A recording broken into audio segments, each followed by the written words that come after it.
We want to be in a business na hindi transactional but relational. Anong difference?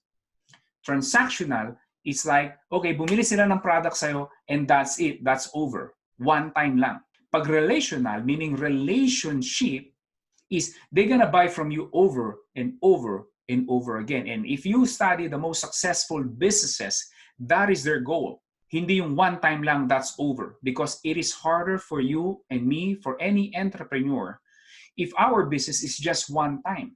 You wanna build relationships with them.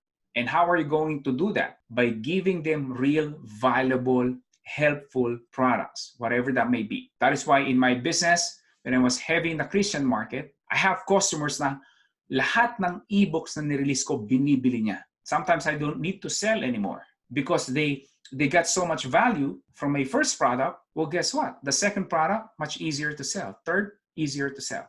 So focus on that.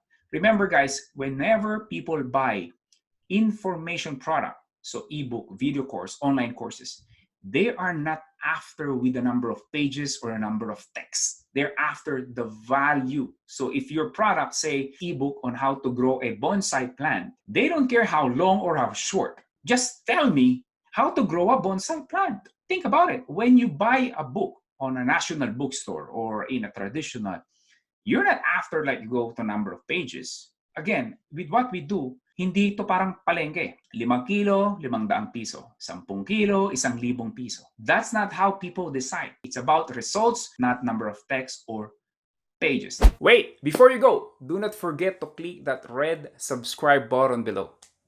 Appreciate it. Thank you for watching.